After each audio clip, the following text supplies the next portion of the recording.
한 주간 동안 잘 지내셨습니까? 오늘은 12월 5일 강림절 두 번째 주일입니다. 우리 다 함께 조용한 기도 드리심으로 강림절 두 번째 주일을 주일 예배를 성부와 성자와 성령의 이름으로 시작하겠습니다. 기도하겠습니다. 보라, 내가 새 일을 행하리니 이제 나타날 것이라. 너희가 그것을 알지 못하겠느냐? 반드시 내가 광야의 길을 사막의 강을 내리니 장차 들짐승 곧 승냥이와 타조도 나를 존경할 것은 내가 광야의 물을 사막의 강들을 내어 내 백성 내가 택한 자에게 마시게 할 것임이라. 이 백성은 내가 나를 위하여 지었나니 나를 찬송하게 하려 함이니라. 아멘. 사랑의 하나님, 오늘 저희들이 예배를 올려드립니다. 이 예배 가운데 성령께서 순서 하나하나마다 주님께서 은혜로 인도하여 주시옵소서. 우리 주 예수 그리스도의 이름으로 기원하옵나이다. 아멘. 바라 찬양팀과 함께 찬양하겠습니다.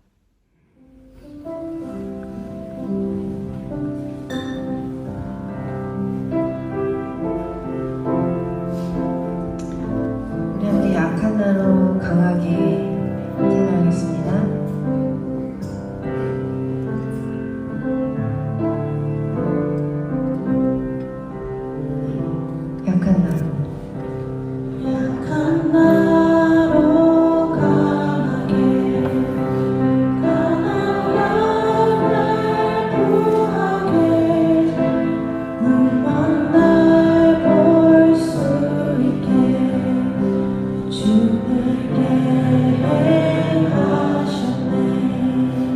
약한 나로 강하게 약한 나로 강하게 가난한 날 구하게 눈먼 날 볼 수 있게 주 내게 행하셨네. 호산나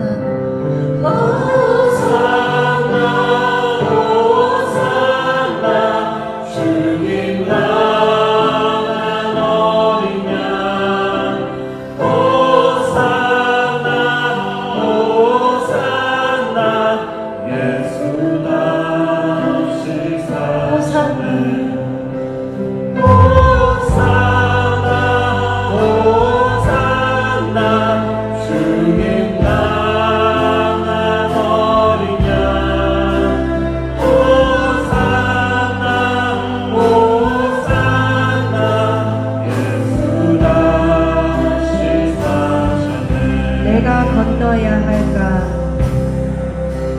내가 건너야 할까?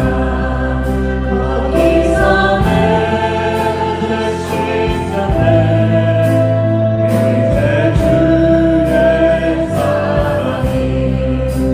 사랑이 나를 향해 흐르네. 호산나 목소리로만 전하겠습니다. 호산나 호산나 호산나 주님 나간 어린 양 호산나 호산나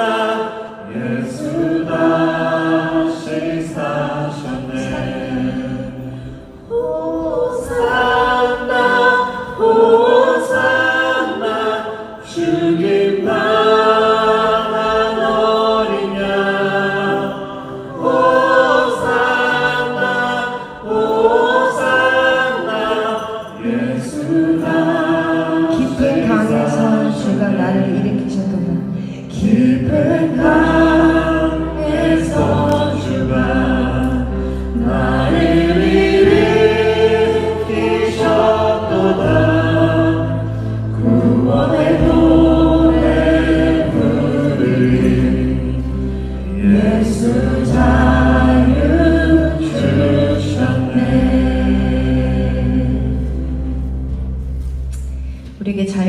부활하신 주 예수 그리스도의 이름으로 여러분을 축복합니다.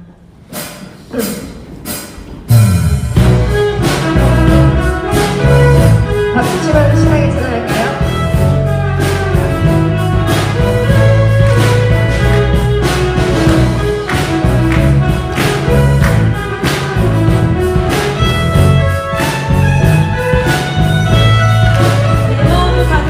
내 마음을 가득 채운 주여 난 저녁과 사랑 어떤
영원히 은총이다.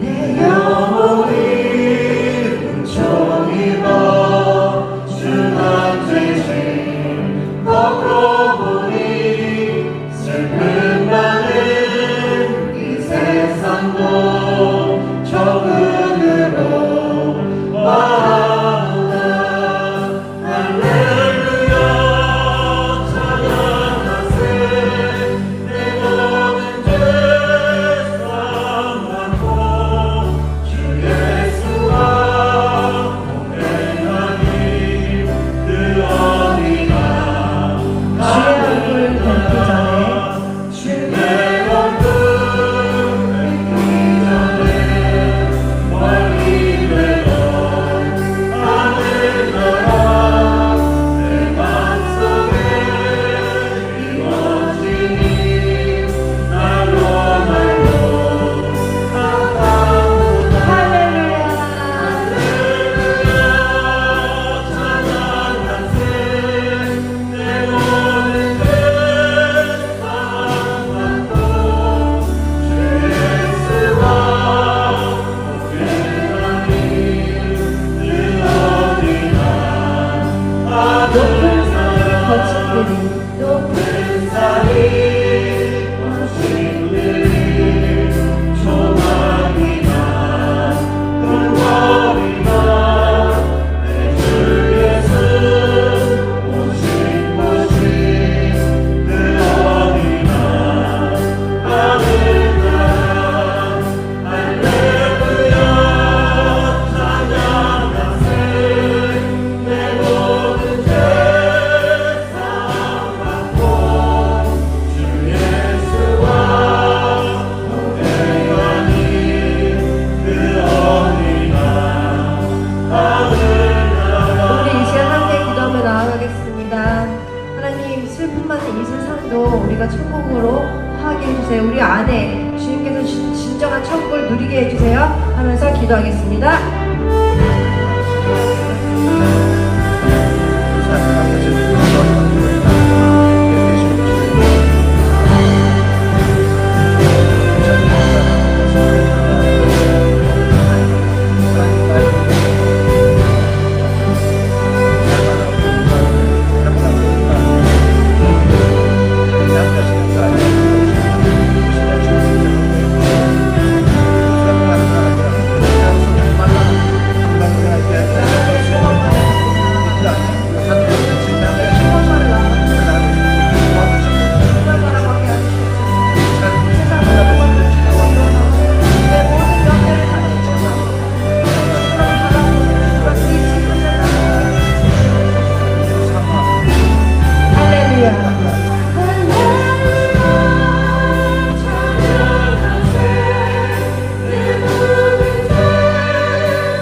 마지막으로 할렐루야 찬양하겠습니다.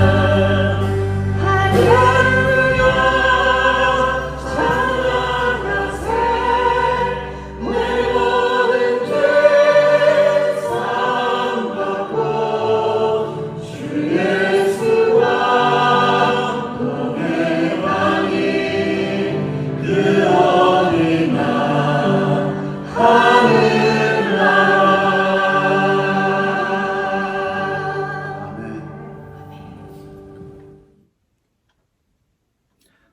사도신경으로 신앙 고백 함께 고백하겠습니다. 전능하사 천지를 만드신 하나님 아버지를 내가 믿사오며 그 외아들 우리 주 예수 그리스도를 믿사오니 이는 성령으로 잉태하사 동정녀 마리에게 나시고 본디오 빌라도에게 고난을 받으사 십자가에 못 박혀 죽으시고 장사한 지 사흘 만에 죽은 자 가운데서 다시 살아나시며 하늘에 오르사 전능하신 하나님 우편에 앉아 계시다가 절여서 산자와 죽은 자를 심판하러 오시리라. 성령을 믿사오며 거룩한 공예와 성도가 서로 교통하는 것과 죄를 사해 주시는 것과 몸이 다시 사는 것과 영원히 사는 것을 믿사옵나이다. 아멘. 이 시간 다 함께 기도하겠습니다. 하나님의 사랑이 우리에게 이렇게 나타난 바 되었으니 하나님이 자기의 독생자를 세상에 보내심은 그로 말미암아 우리를 살리려 하심이라. 아멘. 아들을 보내신 하나님 아버지, 주님을 기다리며 이 시간 강림절 두 번째 주일 예배로 하나님께 올려드립니다. 악의 예수로 이 땅에 오신 주님을 간절한 마음으로 기다립니다. 주님은 이미 오셨고 우리에게도 오셨지만 그럼에도 우리는 오늘도 주님을 기다립니다. 주님은 30살로 오셔서 십자가만 딱 지실 수도 있었는데 왜 가장 연약한 아기로 이 땅에 오셨습니까? 30년이라고 하는 긴 세월을 왜 이 세상에서 그토록 가난 가운데 지내셨습니까? 배고픔과 질병과 외로움과 궁핍함을 살아내신 그 세월이 너무나도 깁니다. 하지만 그 세월이 얼마나 나를 감동하게 하는지 모릅니다. 언제나 사랑의 효율을 따지지 않고 사랑의 낭비를 택하신 예수님. 이 세상 가운데 살면서 우리의 삶의 모든 괴로움을 직접 느끼시고 겪으신 그 사랑에 감사합니다. 그래서 주님은 우리의 모든 기도를 이해하십니다. 우리 성도들의 그 속마음을 꿰뚫어 보실 수 있는 줄로 믿습니다. 우리보다 더 인간을 잘 아시고 우리의 삶의 어려움을 익히 잘 아시는 줄로 믿습니다. 그 30년이 우리를 위한 사랑의 낭비였음을 고백하며 또한 감사합니다. 우리를 사랑하셔서 이 세상에 가장 연약한 아기로 오신 예수님을 눈물로 맞이합니다. 마라나타 주 예수여 어서 오시옵소서. 우리의 삶에 속히 오시옵소서. 우리를 느끼시고 우리를 아파하시옵소서. 그 누구도 이처럼 우리와 함께 하지 않을 텐데 예수님은 그렇게 하셨습니다. 오늘 우리를 위해 인간의 시간 속으로 오신 예수 그리스도를 마음으로 찬양하며 영광을 올려드립니다. 이 모든 말씀 우리를 구원하신 예수 그리스도의 이름으로 감사하며 기도하옵나이다. 아멘. 오늘 우리에게 주신 하나님의 말씀은 마태복음 1장 23절로부터 25절까지의 말씀입니다. 이승인 집사님께서 읽어주시겠습니다. 오늘 하나님께서 주신 말씀은 마태복음 1장 23절에서 25절까지 말씀입니다. 보라, 처녀가 잉태하여 아들을 낳을 것이요 그의 이름은 임마누엘이라 하리라 하셨으니 이를 번역한즉 하나님이 우리와 함께 계시다 함이라. 요셉이 잠에서 깨어 일어나 주의 사자의 분부대로 행하여 그의 아내를 데려왔으나 아들을 낳기까지 동침하지 아니하더니 낳음에 이름을 예수라 하니라. 아멘. 교회 소식을 잠시 나누겠습니다. 다음 주일은 기도 이영철 장로님께서 그리고 성경 봉독은 정설 집사님께서 맡아서 해주시겠습니다. 내일 월요일에 커피 브레이크 청년들 8시에 저녁 8시에 모임이 있습니다. 그리고 7시입니다. 7 저녁 다음 주일입니다. 12일 주일에 저녁 7시에 속장님, 부속장님 줌으로 모임이 있습니다. 그리고 광고를 더 드릴 것은 교회에서 언제 예배를 드리냐 여러분들이 관심을 많이 가지실 텐데요. 일단 기위교회에서 교회를 사용하도록 주일 예배를 드릴 수 있도록 오픈을 해주셔야 저희가 갈 수가 있습니다. 그래서 다음 주에 한 10일 저녁쯤 되면 기획에서 아무래도 어떤 기준이나 지침이나 인원수에 대해서 언급이 있을 것으로 제가 예측합니다. 그래서 저녁 때 속장님들, 부속장님들 모임에서 만약에 키위교회에서 좀 더 자세한 룰을 기준을 얘기해주면 그때 회의 시간에 말씀을 나누겠고요. 그래서 속장님들을 통해서 속해 공지하도록 하겠습니다. 그렇게 이해해 주시면 감사하겠습니다. 오늘 읽어주신 본문의 말씀을 가지고 생각이 바뀌면 인생이 바뀝니다 라는 제목으로 잠시 말씀을 나누겠습니다. 여러분 혹시 이런 생각을 가져보신 적 있으세요? 어제 살았던 그 삶과 오늘 사는 내용이 별반 다르지 않다. 근데 그런 생각들이 계속 반복이 되는 거죠. 그러면서 어제나 오늘이나 그날이 그날 같다 이런 생각을 하신다고 한다면 도대체 왜 그럴까요? 그 이유는 생각이 바뀌지 않기 때문에 그렇습니다. 그러니까 생각이 달라야 인생이 달라지거든요. 그래서 우리가 인생을 다르게 살기 위해서는 생각을 바꿔야 되는데 오늘 하나님의 말씀을 듣다가 여러분들에게 그런 은혜가 있기를 기대합니다. 하나님의 말씀을 들었는데 내 생각이 좋은 방향으로 바뀌어서 내 삶도 동달아서 변화가 되고 좋은 결과가 일어나기를 간절히 기대합니다.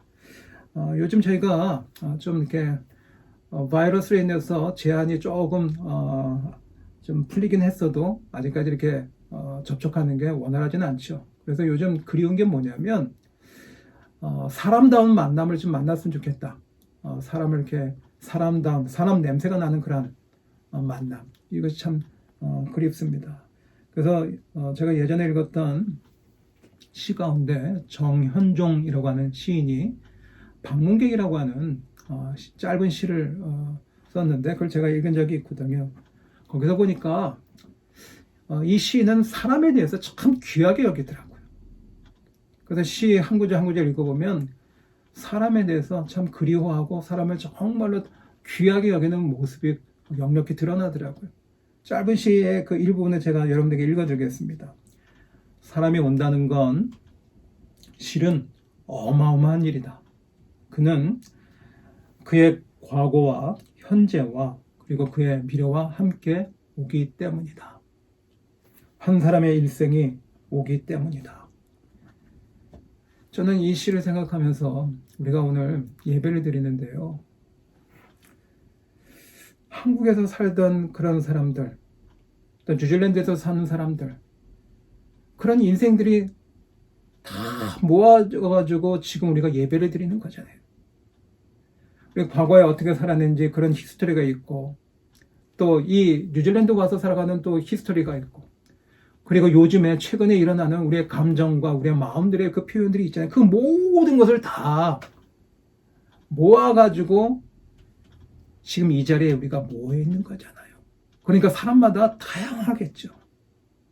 그러면서 우리가 사람을 참 귀하게 여겨야 되는데 그 사람은 사람을 통해서 관계를 맺으면서 성장하고 발전도 하기도 하고 또 우리가 즐거움을 함께 나누기도 하거든요. 그래서 내 곁에 좋은 사람, 정말 괜찮은 사람이 얼마나 있는가가 우리가 하루하루 살아가는데 얼마나 중요한지 몰라요. 그래서 제가 무슨 얘기를 하냐면 정말로 사람과의 만남이 정말로 귀하다는 걸 여러분과 함께 나누고 싶어서 이런 말씀을 드렸습니다. 그런데 오늘 성경에 보니까 예수님이 이 땅에 오신대요. 귀한 사람과의 만남도 정말로 대단한 일인데 하늘 보좌를 버리시고 하나님이신 예수님이 이 땅에 오신다는 게 얼마나 이게 감동적인 거냐 이거예요. 그 예수님이요. 아기 예수님으로 이 땅에 오십니다. 나를 만나기 위해서. 그러니까 이게요. 기뻐할 일이라는 거죠. 예수님이 아기 예수님으로 이 땅에 오시는 우리 그 시기를 강림절로 지키는데 이 강림절 때 우리가 뭘 준비해야 되고 어떻게 우리가 살아가야 될까요? 그리고 주님이 이 땅에 다시 재림하러 오신다고 그랬는데 그때까지 우리가 어떻게 살아가는 모습이 필요할까? 그래서 오늘 여러분과 함께 나누고 말씀을 은혜를 함께 나누겠습니다. 우리 강림절을 어떻게 준비해야 될까? 어떻게 살아야 될까? 그것을 생각하기 전에 왜 예수님이 이 땅에 오셔야만 됐는지에 대해서 우리가 생각해 보시면 좋겠습니다. 왜 예수님이 하늘 보좌를 버리시고 인간의 몸으로 이 땅에 오셔야만 했을까요? 그 첫 번째 오늘 여러분에게 드리고자 하는 말씀은 소통하기 위해서 예수님은 이 땅에 오셨습니다. 하나님 나라에 예수님이 계셨으면 우리하고는 전혀 관계가 별로 없잖아요. 그런데 인간의 몸을 입고 우리와 똑같은 인간의 모양을 가지고 이 땅에 오셔서 우리의 말로 이야기를 하시니까 소통이 되는 거잖아요. 아담과 하와가 하나님께서 먹지 말라고 하는 선악과를 따먹었습니다. 그래서 죄를 지었잖아요. 그랬을 때 하나님께서 뱀에게 저주를 하시면서 말씀을 하셨습니다. 창세기 3장에 있는 말씀입니다. 내가 너로 여자와 원수가 되게 하고 내 후손도 여자의 후손과 원수가 되게 하리니 여자의 후손은 내 머리를 상하게 할 것이요. 여자의 후손이 누굽니까? 이 사단이나 아니면 마귀라고 일컬어지는 이 사단의 권세를 물리치기 위해서 여자의 후손으로 오는 분이 누굽니까? 바로 우리를 구원하시기 위해서 메시아가 오시는 것거든요. 예수님이 오시는 거예요.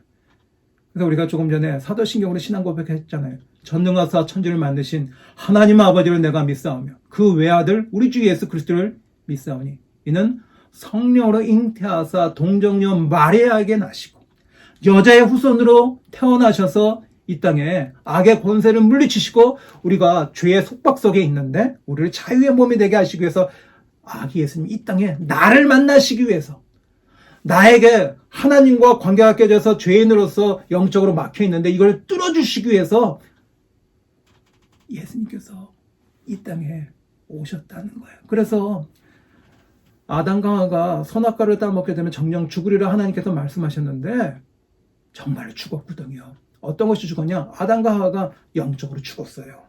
그래서 하나님과 커뮤니케이션이 안 되는 정말 영적으로 하나님에게 벽이 생겨버리는 그런 안타까운 일이 생겼습니다. 그런데 예수님이 메시아이신 구주 예수님이 이 땅에 오시면서 어떤 일이 벌어졌느냐?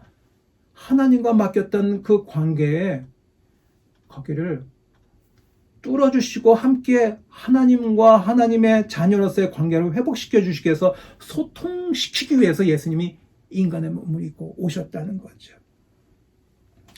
그래서 오늘 본문 말씀의 21절, 22절 말씀을 제가 읽어드리겠습니다. 아들을 낳으리니 그 이름을 예수라 하라. 이는 그가 자기 백성을 그들의 죄에서 구원할 자이심이라 하니라. 이 모든 일이 된 것은 주께서 선지자로 하신 말씀을 이루려 하심이라. 아멘. 그래서 예수님께서요, 하나님이신 예수님께서 인간의 몸을 입고서 인간의 땅으로 내려오셔서 죄인들을 예수님과 관계를 맺을 수 있도록 영적으로 회복시켜 주시기 위해서 소통시키기 위해서 이 땅에 오셨다는 거예요. 그러니까 오늘 이 말씀을 읽어 나갈 때 우리가 감동할 수밖에 없는 겁니다. 같이 밥을 먹는 가족을 한자로 뭐라고 하면 식구라고 그래요. 식구. 한자로 보니까 식구가요. 밥식에다가 사람의 입구 이걸 쓰더라고요. 그러니까 식구는 뭐냐? 밥을 사람들의 입을 가지고 같이 먹는 가족을 식구라고 부르는 거예요. 그리고 화목한 가족의 조건이 있는데요. 화목한 가정은 어떤 조건이 있냐면 여러 가지가 있겠죠. 그 중에 뭐냐면 같이 밥을 먹는 가족이라고 하는 의미가 있습니다. 그래서 화목할 때 이 화목할 화자 한자로 보면 거기에 이런 한자가 돼 있습니다. 벼화 우리가 뭐 쌀이나 이런 것처럼 곡식 벼를 말하는데 벼화자에다가 입구로 돼 있어요. 그러니까 화목한 게 뭐냐면 이 곡식 같은 것을 사람들의 입으로 함께 나눠 먹는 것을 화목이라고 할 때 그 화목한 화자를 쓴다는 거예요. 그 얘기는 뭐냐? 화목한 가정은 화목한 식구들은 뭐 하는 사람이냐? 같이 밥을 먹고 나누는 사람이라는 거예요. 요즘 자녀가 어린 가정들은 매 끼니 때마다 부모님과 자녀들이 함께 밥을 먹기가 쉬울 겁니다. 그런데 아이들이 좀 더 크면 분주하고 바빠서요. 식구들이 밥을 같이 먹는 그런 기회가 굉장히 드뭅니다. 그러니까 각자 밥 먹지 가족들이 같이 모여서 밥 먹기가 되게 쉽지 않더라고요. 그런데 우리가 같이 밥을 먹고요. 그러면서 있었던 이 이야기들을 함께 이야기하고 그리고 밥 먹으면서 그동안 살아오면서 느꼈던 감정들, 좋은 감정들 함께 나누고 즐거워하고 힘든 일이면 서로 격려하고 이런 것이 뭐냐? 이렇게 밥을 같이 먹는 게 소통이 되는 가정의 모습이라는 거예요. 근데 서로 이렇게 바쁘고 얼굴도 보기 싫고 같이 밥을 먹기가 어려우면 서로가 갖고 있던 감정과 이야기들을 나눌 수가 없게 되잖아요. 그러다 보면 그런 일들이 계속 쌓이고 쌓이다 보면 어떤 일이 벌어집니까? 서로 이해하는 게 아니라 오해가 생기고, 그리고 신뢰하는 것이 점점 줄어들어서 불신의 골이 깊어지게 되고, 그러니까 이렇게 되면 같이 밥 먹고 이야기를 나누고 공유하고 서로 이렇게 공감하고 그래야 돼. 그런 것을 하지 못하게 되면 소통이 될 가정이요, 불통할 수밖에 없는 그런 안타까움이 생기는 거죠. 그래서 우리가 살아가면서 밥을 함께 먹을 수 있는 주변에 사람들이 많이 있다고 하는 건 우리가 살아가면서 정말로 든든한 힘이 되는 그런 에너지가 되거든요. 근데 우리가 가족들이, 식구들이 같이 살아가는데 정말 바빠가지고 같이 밥 먹을 그런 기회가 없다고 한다면, 그렇게 되면 화목하기가 어려워지는 겁니다. 우리가 살아가면서 같이 밥을 먹는 이 식구들, 또 직장에는 같이 일하는 동료들이 있잖아요. 근데 동료와 식구에 좀 차이점이 있다고 한다면, 식구는요, 동료보다 좀 더 끈끈한 그런 관계가 있는 게 바로 식구잖아요. 밥을 이렇게 밥솥에 해가지고요, 밥을 딱 하고 난 다음에 뜸을 다 들인 다음에 밥솥을 탁 열면 김이 모락모락 나면서 그 밥을 보면, 이 밥알들이요, 밥에 대했을 때 보면 아주 깨같이 쫙 뭉쳐져가지고 끈끈하게 붙어 있잖아요. 그러니까 이 밥을, 그걸 퍼가지고 끈끈하게 이렇게 묶여져 있고 이렇게 이렇게 다져져 있는 그 밥을 먹는 건, 그게 바로 식구들이라는 거죠. 그래서 식구들은 뭐냐면 그것을 통해서 정도 쌓아가고 끈끈한 그런 관계가 되고 서로 밥을 먹으면서 이야기하면서 소통이 될 수 있다는 거예요. 그래서 우리가 코로나 바이러스가 오기 전에 예배를 드리면 뭘 했습니까? 함께 식사를 했거든요. 그래서 교회는요, 영적인 식구들이거든요. 식구는 음식을 나누면서 서로 소통하는 사람들이라고 했습니다. 그래서 우리는 같이 밥을 먹으면서, 우리 믿는 사람들은, 교회 사람들은 신앙 공동체가 밥상 공동체라는 거예요. 밥을 먹으면서 서로 이야기하고 소통하고 서로 공감하는 그러한 은혜, 그게 바로 우리가 신앙생활을 잘하는 모습이죠. 그런데 밥은요, 서로 이렇게 교제하기에 참 좋은 음식이지만, 그래서 따뜻한 국물에 밥 한 술 뜰 때 우리가 서로 이야기 나눌 때 그게 소통이 되는 거거든요. 그런데 빵은요, 어떻게 보면 빵은 밥을 먹는 거하고 좀 다르게, 빵은 좀 독립적인 식사가 되기 쉬워요. 이거 같이 나눠 먹기가 쉽지 않고요. 그리고 밥은 어디에 움직이면서 먹기가 쉽고, 빵은 움직이면서 먹기 쉽잖아요. 그런데 밥이라고 하는 건 같이 정을 나누고 함께 밥을 뜨면서 끈끈한 관계를 맺어가면서 서로 소통할 수 있는 은혜가 있다는 겁니다. 제가 오늘 밥 이야기를 하는 이유는, 예수님은 하나님과 죄인이 막혔는데 이것을 소통시키기 위해서 이 땅에 오셨다는 거잖아요. 인간의 몸으로요. 보이지 않는 하나님이 보이는 하나님으로 나타나시기 위해서. 그리고요, 어떤 동물로 오시면 또 이해가 안 가고 소통이 되기 어려우니까 인간의 몸을 입고 인간의 언어를 가지고 서로 이해시키기 위해서 예수님은 소통으로 이 땅에 오셨다는 겁니다. 그래서 우리가 오늘 말씀을 들으면 우리가 가능하다면 사람들과 함께 밥을 먹으면서 살아간다고 하는 게, 이게 우리가 해야 되는 정말 멋진 은혜의 통로가 되거든요. 지난 월요일 날 3개월이 넘도록 모이지 못했는데, 우리 이용철 장로님하고 서원주 장로님하고 커피를 실외에서, 바깥에서 잠깐 마시면서 얘기를 나눈 적이 있습니다. 서로 얘기하면서, 커피 한 잔이었지만 그런 주고받고 얘기하면서 이게 마음이 이렇게 풀리고 얘기를 하니까 소통이 되니까 너무너무 좋더라고요. 그래서 예수님이 이 땅에 인간의 몸에 입고서 아기 예수님을 오셔서 소통하게 오셨다고 한다면, 우리들도 주변 사람들과 가능하면 같이 식사를 하시고, 좀 더 괜찮다고 한다면 내가 밥을 사고 또 커피를 사고, 그래서 함께 소통하면서 하나님께서 주신 은혜를 나눌 수 있기를 간절히 바랍니다. 그 생각이 바뀌어야 될 건 뭐냐면, 고립이 되어 있거나 아니면 자꾸 외로워지면 우리가 생각을 바꿔야 되는 거죠. 어떻게 해요? 같이 밥을 먹으려고 하고 같이 차를 마시려고 하고 같이 이야기를 나눈 가운데 소통하며 살게 될 때 우리의 인생은 바뀌게 되는 은혜가 있게 될 줄 믿습니다. 그래서 오늘 말씀해 보면 23절에 이렇게 말씀합니다. 보라 처녀가 잉태하여 아들을 낳을 것이요 그의 이름은 임마누엘이라 하리라 하셨으니 이를 번역한 즉 하나님이 우리와 함께 계시다 함이라. 아멘. 임마누엘, 하나님이 우리와 함께 하십니다. 그래서 내 주변 사람들과 밥을 같이 먹고 차를 마시고 그리고요 가족들이 분주할지라도요 식구는요 밥을 나누면서 밥을 같이 먹으면서 함께 나누고 소통하는 그런 여러분들의 인생의 변화가 되는 기대를 하길 원합니다.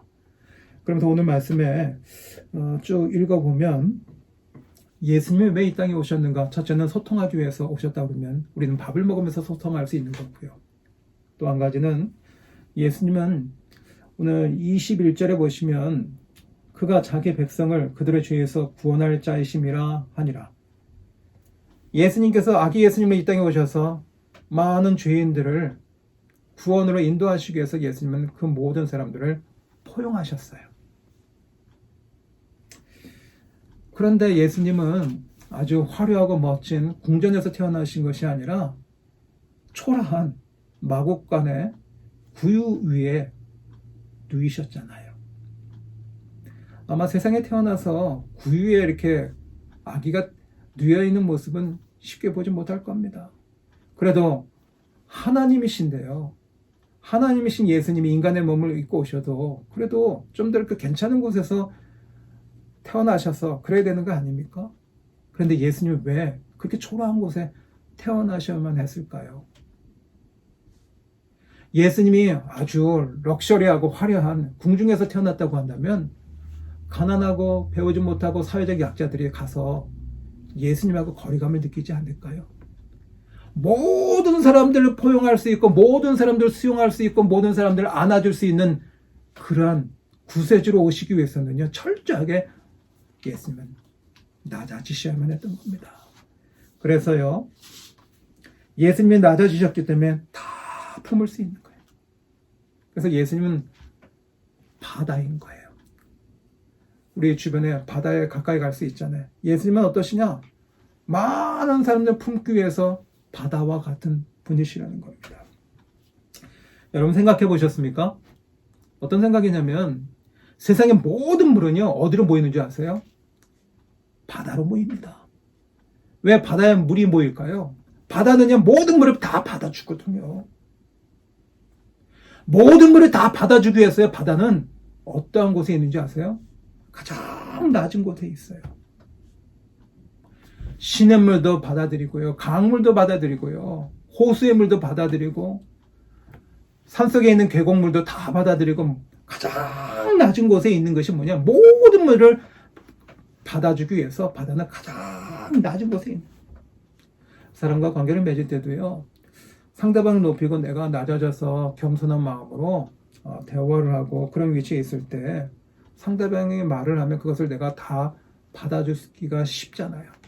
힘들다 그러면 그것을 받아주고 높은 자세가 아니라 듣는 자세로 경청하는 자세로 그리고 낮은 자세로 그런 태도로요 들어주고 그러면 사람이요 자신의 마음 안에 있는 이야기를 다 내놓잖아요.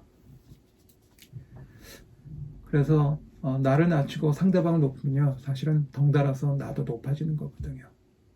왜냐하면 세상의 모든 물이요 바다로 흘러갑니다. 그래서 바다는 모든 물을 다 받기 위해서 낮아진다고 했잖아요. 근데 그 바다가요 낮아졌는데 수증기가 되어가지고요 공중으로 올라가서 높은 곳으로 올라가요. 바다는요 그 높낮이를 낮췄거든요. 근데 높임이 돼버려요. 그래서 다른 물보다 더 내려갔거든요. 그 위치가 내려가 있잖아요. 그런데 올라감이 돼버리더라고요. 그래서 그 바다는 낮췄는데 올라가는 것이 보여질 때 그것은 우리에게 소망이 되고 희망이 됩니다. 좀 권력을 가지고 어떤 포지션, 직급이 높은 사람들은요 이러기가 쉽죠. 교만하기 쉽고 자만하기 쉽고요. 겸손하기 굉장히 어려워집니다. 높은 권력을 가진 사람은요, 낮은 권력을 가진 사람을 이렇게 내려다보면 그 낮은 위치에서 사는 사람들 그 고통과 아픔을 받아들이고 이해하기가 참 어렵거든요. 그래서 높은 권력을 가진 그런 사람들에게 우리가 말할 수 있는 건 뭐냐, 요구할 수 있는 건 이런 거 있잖아요. 부디 낮은 곳으로 임하세요. 이게 바로 아기 예수님으로 오신 예수님의 은혜의 모습이잖아요. 낮아지셔서 모든 사람들을 다 품을 수 있도록 천하고 초라한 모습으로 이 땅에 오셨다는 거죠. 그러니까 리더들은요, 능력을 발휘할 때는 리더십이라고 하는 것을 발휘하게 됩니다. 근데 리더십은요, 혼자 있을 때는 리더십이 발휘가 되지 않아요. 사람과의 대인 관계가 있을 때 리더십이 발휘가 됩니다. 그러니까 리더십은요, 사람들과의 관계를 맺는 능력이잖아요. 근데 사람들과의 관계가 맺어지지 않는다고 한다면 리더로서의 영향력은 아무것도 없는 거거든요. 바다는요, 모든 관계에서 다 수용하잖아요. 가장 낮아져서. 예수님은 다 품으셨어요. 저는 오늘 말씀을 보면서 저 자신에게 물어봅니다. 나는 포용력이 있는가? 얼마나 포용력이 있을까? 얼마나 사람들을 많이 품을 수 있을까? 사람들과 이야기하다 보면 내 생각이 있고 다른 사람의 생각이 있잖아요. 근데 내 생각이 있는데 나하고 생각이 다르게 사람들이 이야기합니다. 그러면 우리는 그걸 어떻게 받아들여요? 저 사람 틀렸다라고 받아들입니까? 우리는 대화하다 보면 나하고 생각이 다르면 나하고 다르다고 생각하지 않고 틀렸다고 얘기하는 경우가 참 많거든요. 근데 세상에는요, 나하고 생각이 다른 사람들이 많아요. 그래서 세상을 살아갈 때 똑같은 생각에 다양한 생각을 가지고 있어서 마치 무지개 같은 다양한 색깔들이 나니까 세상에 멋져 보이는 거거든요. 우리가 누구와 이렇게 얘기하다 보면 나하고 생각이 다르면, 우리가 생각이 좁으면, 시야가 좁으면, 사람들을 품어내지 못하면 나는 맞는데 저 사람은 틀렸다고 그럽니다. 한 단계 더 나가서요, 나하고 생각이 다른 사람은 틀렸다고 그러기도 하지만 나의 적이다, 나의 왼수다, 이렇게 생각하는 경향도 많고. 그래서 집안에서도요, 생각이 다르면 생각이 다른 것이지 틀린 게 아니죠. 근데 완전히 극과 극으로 갈라서는 경우가 많이 생기더라고요. 예수님의 정신이요, 오늘 말씀을 보면 가늠하다 현장에서 붙잡힌 죄인이나 바리새인이나 아니면 세리마태 이런 고아와 과부와 나그네들, 이방이나 유대인이나 예수님 다 품으셨어요. 내 생각하고 다르다고 하면 저 사람은 적이거나 틀렸다고 그러는 게 아니라, 왜 우리가 똑같은 삶을 매일 똑같이 살아갈까요? 생각이 달라지지 않으니. 나는 맞고 저 사람은 틀렸다고 생각하는 게 아니라요, 나도 틀릴 수 있는 거잖아요. 저 사람이 맞을 수도 있고요. 그렇게 생각해 보면 나도 틀릴 수 있다는 것을 인정하고 사는 게 남들을 다 포용할 수 있는 그릇이 큰 사람의 모습이 되어질 줄 믿습니다. 바다는 모든 물을 다 받잖아요. 예수님은 모든 죄인들을 다 받아주시잖아요. 그래서요, 우리가 예수님이 이 땅에 오시는 것을, 우리가 또 재림하실 것을 기다리면서 어떻게 살아가야 되느냐? 내 그릇이 작은 그릇이 아니라 조금 더 커져 나갈 때 우리의 하루하루의 삶이 변화가 생기고 달라지는 은혜가 있게 될 줄 믿습니다. 내 생각이요, 얼마나 독선적인지, 내 생각이 얼마나 편협한지, 내 생각이 다 맞다고 그러면 다른 사람은 다 틀렸다고 하는 이런 극단적으로 가는 그런 모습이 아니라, 나도 틀릴 수 있고 당신도 틀릴 수도 있으니까 그럴 수 있다고 하는 것을 받아들이면서 함께 품어낼 수 있는 넓은 그릇을 가지신 여러분이 되시길 예수님의 이름으로 간절히 축복합니다. 마지막으로 한 가지를 더 말씀드리겠습니다. 오늘 말씀에 보면 예수님은요, 21절에 보시면 아들을 낳으려니 이름을 예수라 하라. 이는 그가 자기 백성을 그들의 주에서 구원할 자이심이라 하니라. 이 땅에 오신 예수님은 구원의 문을 열어주셨는데요. 사람을 구별하지 않았습니다. 차별하지 않았어요. 예수를 믿기만 하면 그들이 어떤 출신의 사람이든 이방인이든 유대인이든 그런 걸 따지지 않고 그들을 구원의 길로 인도해 주셨습니다. 한계를 정하지 않았다는 거예요. 그런데 우리는 한계를 정할 때가 많이 있습니다. 내가 한계를 정해버리니까 하나님이 더 이상 일하시지 못하더라고요. 예를 들어서 우리가 훈련을 받고 우리가 말씀을 배울 때 내가 한계를 안 정하면, 내가 한계를 이렇게 정하지 않으면 얼마든지 하나님께서 도와주셔서 내가 더 성장할 수 있는데 내가 생각이 작아서 한계를 거버려요. 난 여기까지만. 그것이 배우고 훈련받는 데만 그런 게 아니라요. 섬기고 헌신하고 봉사하는 데도 그렇더라고요. 난 여기까지만 할 거야. 난 더 이상 안 해. 여기까지.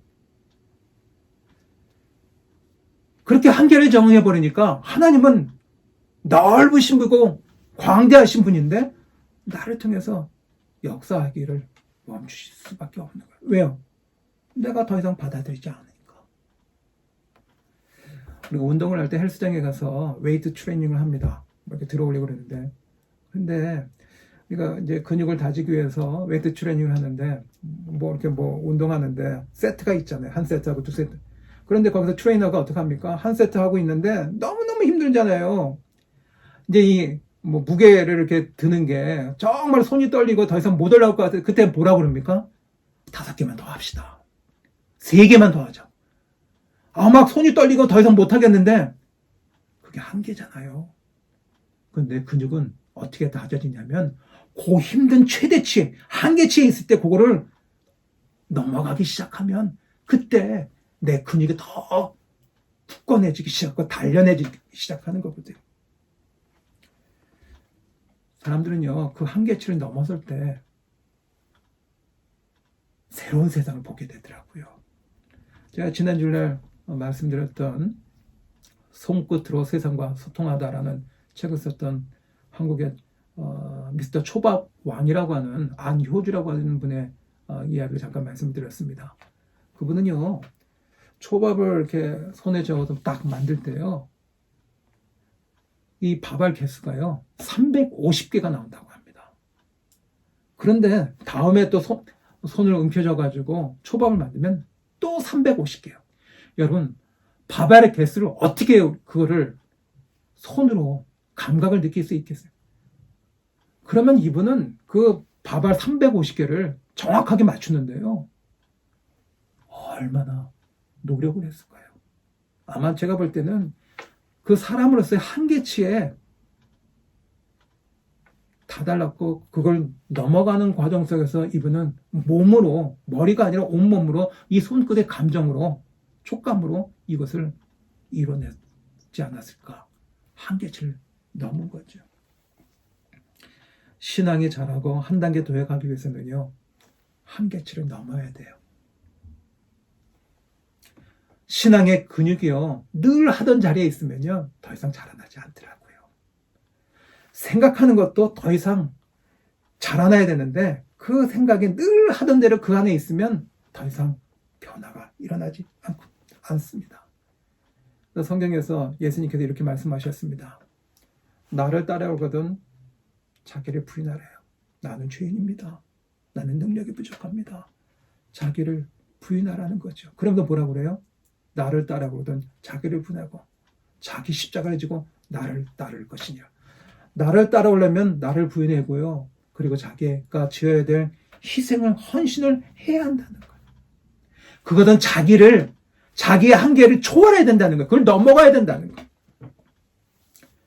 신앙생활 하면서 시간이 흐르면 더 헌신해야 되는 거 아닐까요? 얼굴이 화끈거립니다.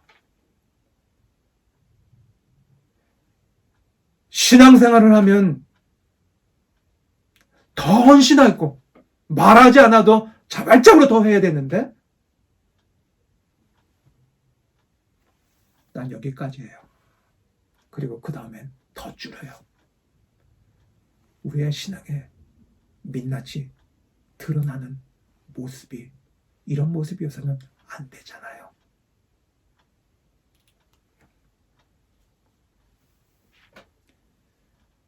신앙생활의 한계가 그어질 때 하나님이 더 이상 역사하지 못합니다. 왜요? 내가 한계를 거버리니까. 근데 예수님이 우리에게 이 땅에 오셔서 죄인들을 구원시키기 위해서 이 땅에 오셨는데 복음이요. 누구는 되고 나는 여기까지만 구원시켜 줄 거라고 하는 하나님이 예수님이 한계를 정하시지 않으십니다. 예수님의 복음에는 한계가 없어요.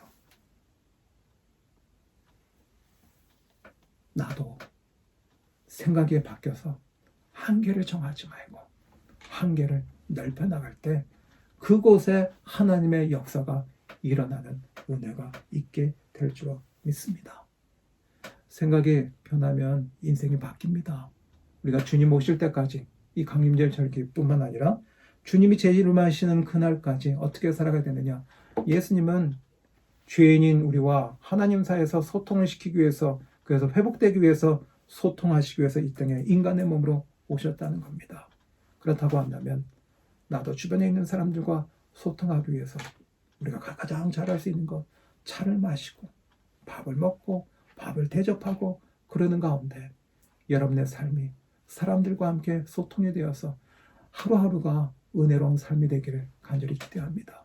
그리고 예수님은 죄인들을 다 품어주기 위해서 가장 낮은 자리로 초라한 자리로 그런 자리로 오셔서 섬기셨습니다. 그렇다고 한다면 예수님처럼 그렇게 바다 같은 넓은 마음으로 살아가기 위해서는 나만이 옳다고 하는 그런 생각이 아니라 나도 틀릴 수 있고 당신이 옳을 수 있다고 하는 그런 우리의 생각을 가질 때 우리의 하루하루의 인생은 변화된 인생으로 살아가는 은혜가 있게 될 줄 믿습니다.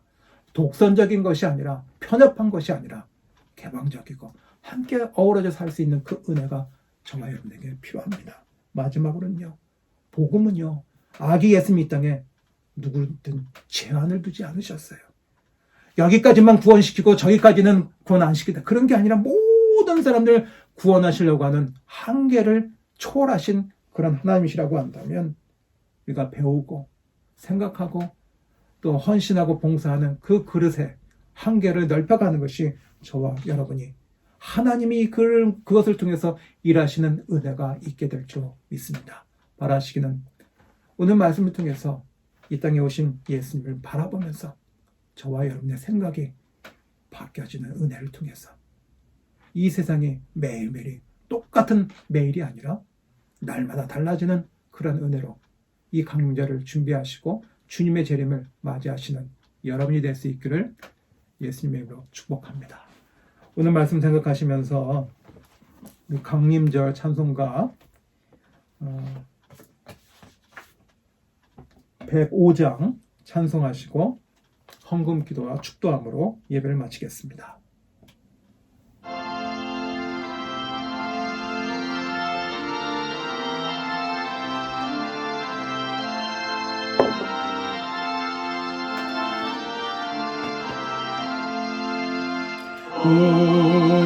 오랫동안 기다리던 주님 강림하셔서 죄의 매일 백성들을 자유하게 하시네. 주는 우리 소망이요 힘과 위로 되시니 오래 기다리던 백성 많은 복을 받겠네. 모든 백성 구하려고 임금으로 오시니 영원토록 우리 들을 친히 다스리시네. 죄로 상한 우리 마음 은혜로서 고치고 주의 빛난 보좌 앞에 일어나러 가소서. 아멘.